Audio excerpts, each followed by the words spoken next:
Tous, ravi de vous retrouver pour ce nouveau sujet qui explore les outils didactiques, activités pédagogiques et applications pratiques.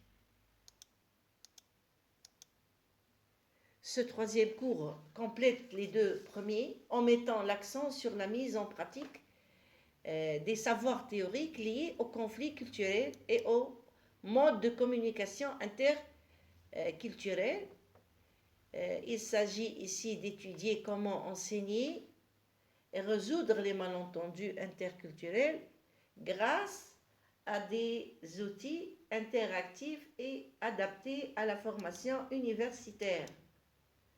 Donc, les outils didactiques pour comprendre et résoudre les conflits culturels jouent un rôle central dans l'apprentissage qui permettent d'expérimenter des situations réelles, d'analyser les réactions émotionnelles et cognitives, de déconstruire les stéréotypes, de développer des stratégies relationnelles adaptées. Donc l'idée centrale est de transformer le conflit culturel en ressources pédagogiques pour des valeurs, des distances communicatives ou styles interactionnels.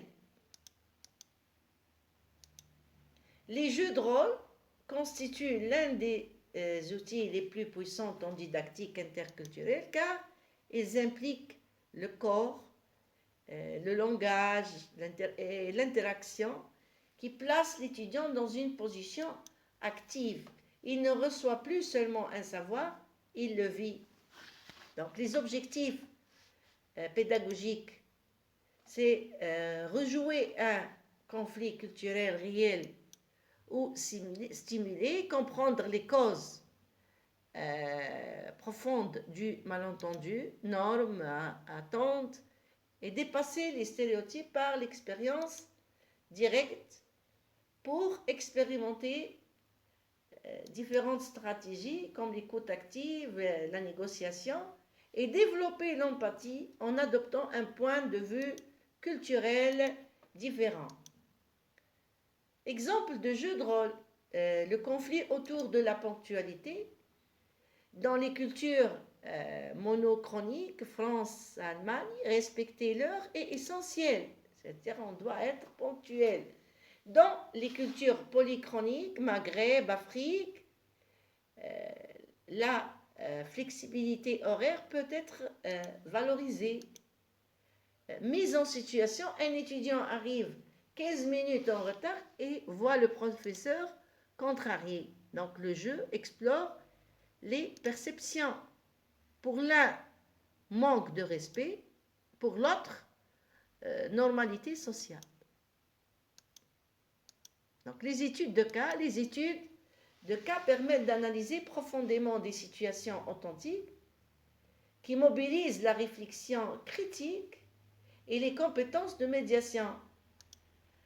Dans la structure d'une étude de cas interculturelle, présentation détaillée du conflit et analyse des dimensions culturelles, identification des valeurs et émotions mobilisées, proposition d'une médiation argumentée, évaluation des solutions possibles.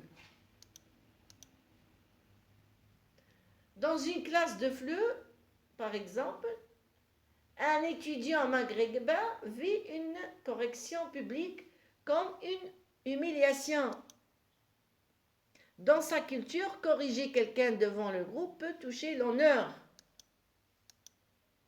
Donc l'analyse culturelle, rapport à l'autorité plus hiérarchisé dans certaines sociétés, l'importance de la phase, préserver l'image sociale du groupe et éviter, les communications indirectes, c'est éviter la confrontation. Piste de résolution.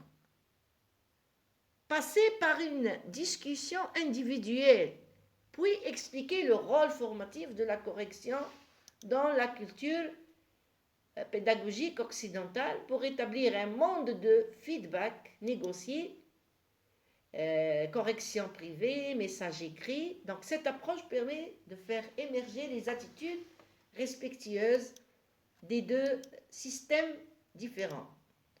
Dans la charte de communication interculturelle, la charte représente un contrat pédagogique collectif. Donc elle est élaborée par les apprenants afin d'établir des règles pour prévenir ou gérer les conflits. Les principes fondamentaux, c'est l'encouragement à l'expression personnelle, interdiction de moqueries, stéréotypes ou attaques personnelles pour donner droit à l'erreur et tolérance aux maladresses. Donc l'écoute active et reformulation, demande de la clarification en cas de doute pour avoir un respect mutuel sans hiérarchie implicite. Les effets éducatifs. Donc, les effets éducatifs réduisent les risques de conflit, instaurent un climat de confiance,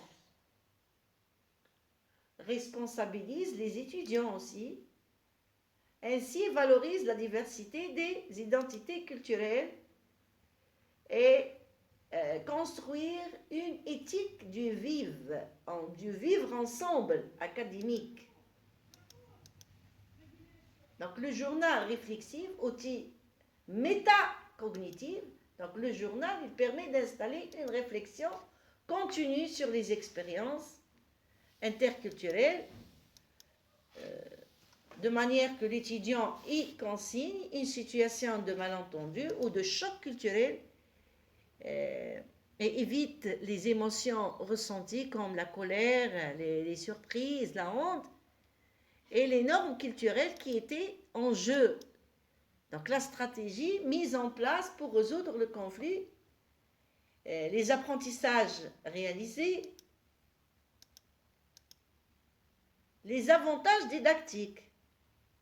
Donc les avantages didactiques développent l'auto-analyse et transforment les expériences quotidiennes en savoir durable. Aussi renforce l'empathie et la pensée critique et permet surtout un suivi pédagogique individualisé. Donc, outil simple mais extrêmement efficace pour préparer les étudiants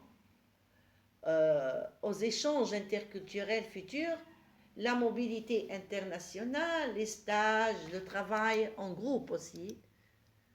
Donc, pour conclure ce cours, donc les 3 cours montrent que, et pour synthétiser d'abord, les 3 cours montrent que la résolution des conflits interculturels repose sur des facteurs.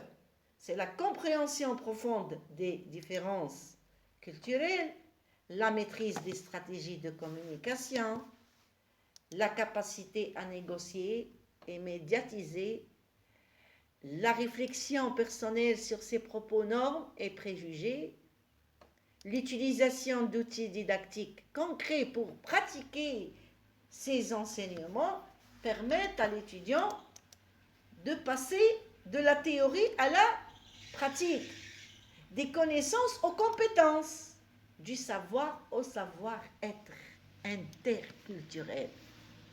Merci pour votre attention. Tous.